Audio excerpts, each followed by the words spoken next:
I mean, is this ultimately going to end and end pretty soon? Well, the hope is that it will, and the number that's being tossed around, or the timeline rather, is 2 weeks, which seems like that would be long enough for Israel to do what they need to do. Because make no mistake about it, Rich. I mean, Israel is in control here. They are flying with impunity around Iran. Iran cannot put a plane in the air over Israel. They cannot put boots in the ground in Israel. Not that Israel wants to put boots in the ground in Iran, and they haven't had to date. And they also haven't asked for American boots in any form. So they are the ones who have the capabilities. What Iran can do is what they're doing. They can fly or fire ballistic missiles and drones at Israel. Some are getting through, but the intercept rate's at about 90% and rising.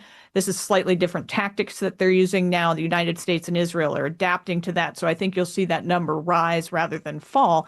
And that's kind of it for the Iranians. And it's bad. And, we are horribly saddened by the loss of life in Israel, but there's no comparison to what has happened in Iran over the course of the last 5 days and what is likely to continue to happen. And, the president is likely to try to use this to leverage this situation to get to what he would consider to be a good deal.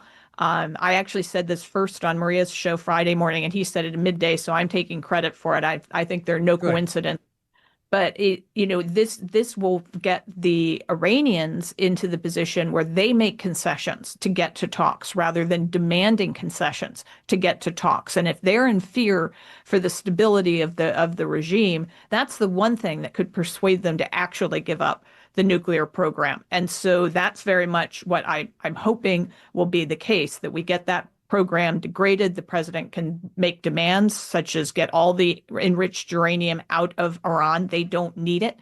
It's not necessary for a civilian nuclear program. It's only necessary if you want the ability to get a bomb. So that all goes. They won't rebuild Hamas and Hezbollah, and whatever missiles they're left with, and when this is over, also go.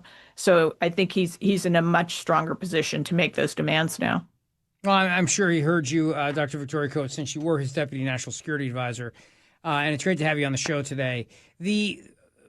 So then that's the question. Then this idea then of peace talks or talks and Iran's nuclear enrichment program and everything else. Speaking of Maria Bartiromo, somebody was making the point this morning that now this would be a setback, I think, in terms of those talks. But I guess what struck me about that comment was how can it be? Because Iran needs to move forward here, doesn't it? I mean, it's sort of like now it becomes dependent upon working with the regional partners. Like you got to come to the adult table now. You don't really have a choice. That's the way I see it. Oh, exactly. I think the Iranians had drifted into this sense that they were always going to be in the Biden administration and they could just have talks for the sake of having talks while they enrich to, ever higher degrees, spin ever more centrifuges. And the administration was so enamored of having talks that they just would keep on that diplomatic doom loop and not ever come to a resolution. And that's what President Trump said he would not do. I'm not just going to, jaw at you at forever, that we either you're going to start to make some concessions and we'll get to a reasonable deal. And here's what that looks like. And if you won't, then we're going to have to do things the hard way, but we're going to get this done. And his bottom line, his red line, if you will, has been that they will not get a nuclear weapon. It is intolerable for the United States for a whole host of reasons for that development to take place. And he is not going to be president while that occurs. And, he's unfortunately in a much more difficult position because of the behavior of his predecessor, but he's still making it clear that it remains my red line. And the Iranians, I think, didn't believe that he was really going to reinforce it, that he was going to be a peace at all costs kind of person, take it whatever deal you can get and, try to kick the can down the road. But no, he's taken the gloves off and given the Israelis, pretty much carte blanche to do what they need to do to get this resolved. And I think people listening right now know, because there's a lot of commentators on social media who are saying your sons and daughters are gonna die for Israel. This is going to lead to World War III. They're even saying Trump is betraying MAGA by all of this. I mean, there's a lot of very strong criticism. I'm not going to name names, but I think you know the names I'm talking about right now of some of those people on social media right now. Well, it is unfortunate because that's not what Israel has asked for. As a matter of fact, Israel has always been extremely cautious about having any U.S. military presence on the ground in the region, for Israeli reasons. And they're certainly not the ones who recommended the Iraq or Afghanistan wars, neither of which they were very big fans of for obvious reasons. So, that I don't understand that argument. Nobody's talking about even Israeli boots on the ground in Iran at this point, let alone Americans. So that also doesn't make sense. The president has judiciously moved another carrier group, the Nimitz, into the region, which gives us additional abilities, along with some more destroyers, to provide missile defense and air cover for our military assets in the region. And the Iranians know. They know they can't defend themselves at this point. As I said, the Israelis are flying with impunity. They are doing what they want, and the Iranians can't do a darn thing about it right now. And how much worse would it be if it were the Americans? So if they took a shot at an American plane or an American installation, and God forbid were successful, that's the end of the regime. It ends tomorrow. And they know that. And regime survival is their primary objective. So that argument has seemed curious to me as well. And then finally, I mean, the Israelis have spent 20 months avoiding a broader regional war that drags in the United States. And heaven knows they've been provoked by a whole host of Iranian entities, and all the way around the tiny country of Israel. And they have managed to be more successful than anyone could possibly imagine now against Iran itself without asking for that American help. So I just don't get it. I don't understand the argument. I think we all agree we don't want this to happen. I don't see anybody arguing for it, except for these kind of straw men that they're setting up to try to fearmonger. Yeah, Dr. Victoria Coates, I think there's two problems. I think one is that you have people who long Donald Trump came down the escalator, 10 years ago today or whatever. Exactly 10 years ago. Yeah. Lindsey Graham and others who were advocating that the United States go to war with Iran, the United States be preemptive against Iran, that the United States do these things. That's part one. I think part two is people understand the region. And there's concern that other countries might get involved here to help Iran. And then in doing so, then they might attack the United States, or there might be sleeper cells or something like this. So I think the thinking then is that by the United States allowing this to go forward, and I'm using quotes on that, by the United States allowing this to go forward, we've now set the stage for the inevitability here of some sort of global conflict. I'm not quite sure how that plays out from the historical record, which did not show anyone in the region coming to the defense of the Islamic Republic of Iran. So what we have seen are a couple of statements out of the Arab League, essentially saying that they want to get to diplomacy and resolution. That's fine. But at the same time, you also see them letting Israel use their airspace. All three of the countries that the president visited in May participated in shooting down that first swarm of drones. The Iranians shot up. I don't know what else they've done since then, but in a way, it looks like the region is uniting behind Israel, not uniting to support Iran. And quite frankly, at this point, given all the other challenges they have, I don't see China or Russia being in a position to do a whole lot to get involved with an Iran. I mean, what are they going to do? Install a whole new missile defense system for the Israelis to take out? I mean, that's the other embarrassment, is that's a Russian system. So what are they going to do? Get another one? I just don't see that as particularly likely, especially because the previous two times Israel took out rogue nuclear programs in Iraq and Syria, it didn't result in a broader war. So, certainly anything is possible, and we want to be extremely cautious about this. I think this is why you're seeing the president, continue to have diplomacy on the table, as he should. That should be an option, and hopefully that is what the Iranians take. But this idea that any strike on Iran immediately results in World War III, well, it's not historically accurate. Yeah. Good. I mean, that's very good news. Dr. Victoria Coates is with us, author of the book Battle for the Jewish State, How Israel and America Can Win, and, of course, Heritage Foundation, the Davis Institute for Foreign Policy and National Security. So then in thinking of Netanyahu's decision here and the people who've been critical with him saying, look, Iran was a year out from being able to enrich a nuclear weapon. Why do this now? Why go there? I want to play a clip for you. This is Senator Tom Cotton, who says Iran was actually much closer than people think here. Cut number 6.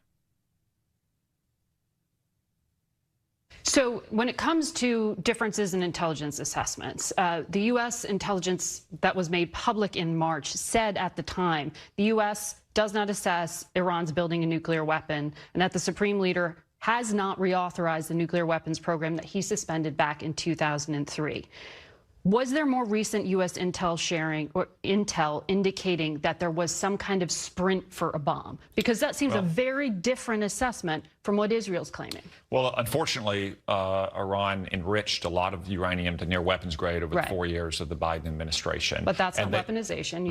They are close to having enough pure weapons grade uranium for several weapons. Now, that's not the only step to having a weapon.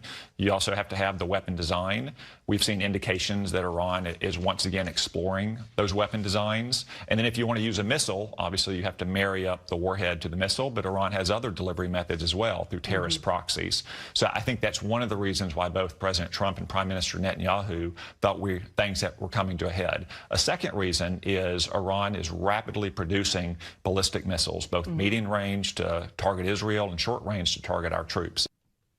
Dr. Coates, your thoughts on Senator Cotton's statements?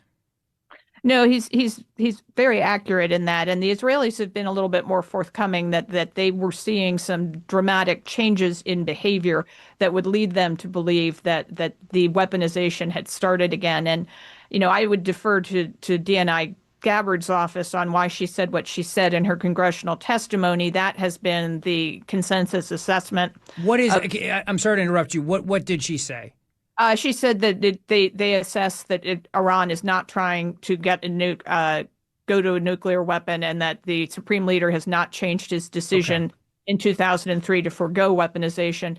Now, the problem with that is, yes, the Iranians claim they never had a military dimension to their nuclear program. Great. Well, then you should have given up those nuclear weapons designs that the Israelis pulled out of Tehran in 2018. Why did you need to keep those if that was something you really didn't need? Why didn't you give them up during the JCPOA negotiations to prove that you were in good faith? Yes, we wanted it once, we don't want it anymore. They didn't do that. Why are you suddenly enriching to 60%? There's no reason to waste the money and time doing that unless you want a weapon. That is not necessary for civilian nuclear power. And by the way, why are you launching all these things you claim are satellites, which fall right back to Earth because they're models for ICBMs?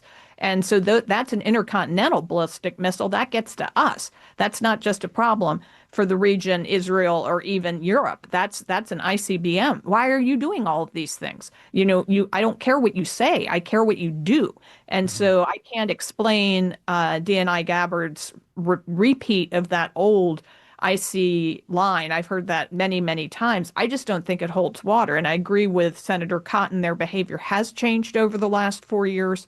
And the sorts of things they are doing are intolerable if President Trump's red line that they not get a weapon be held. So then, as people are listening to this and they're thinking, all right, how do you keep Iran from getting a nuclear weapon? How does Iran get what it wants here so that everybody can make a deal? If we're going to have a deal, what does that deal look like that lets the Iranians say, okay, we've won? And obviously we know what Israel wants and what the United States, what everybody wants, which is Iran doesn't get a nuclear missile, doesn't get the ability to launch a nuclear missile and strike anybody. So what does Iran need then for them to win? And we can say, okay, we got a deal. Let's all move on here. Well, I don't know that we're going to get to that kind of deal in this case, because I think Israel is winning. It's what the president said today. Iran is not winning this war. They are not.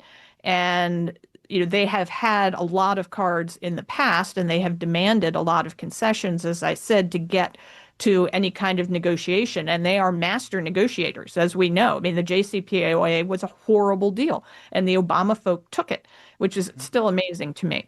But President Trump's not going to do that. And that's why it's so important to have built up this leverage over them. So they are worried that they can't hang on to power right now. If you think back to the late 80s when we had the end of the Iran-Iraq war, it's because Iraq was winning.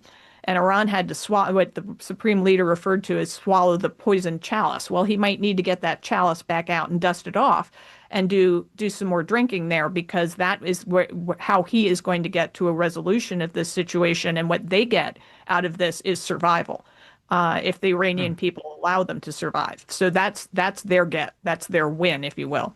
Is there any way that there would be a coup where the supreme leader of Iran is toppled here? Oh, I mean, the Iranian people have done it before. It's not like the theocracy came in and was established by popular demand. It was unhappiness with the Shah that led to the uprising that they were able to exploit. So that's not why the United States is engaged here. That's not my errand. I don't think it's President Trump's. There are a lot of people who are tossing that around, I think, way too freely. That is up to the Iranian people. I think things like Elon Musk turning on Starlink for them is great. That's the sort of thing we can do. It's not an act of war. It's free speech. It's brand, and it doesn't harm the regime in any way except make them less able to completely subjugate and control their own people, which, that is not something I object to. But the idea that we're in this for regime change and that regime change is somehow our goal, that is not just simply not either my position or, as I understand it, President Trump's. Well, based on the cover of the New York Post today, he said no, right? He would not go along with an attempt to assassinate the supreme leader of Iran. So, assuming that story is accurate, which I'm sure it is, that would make sense there.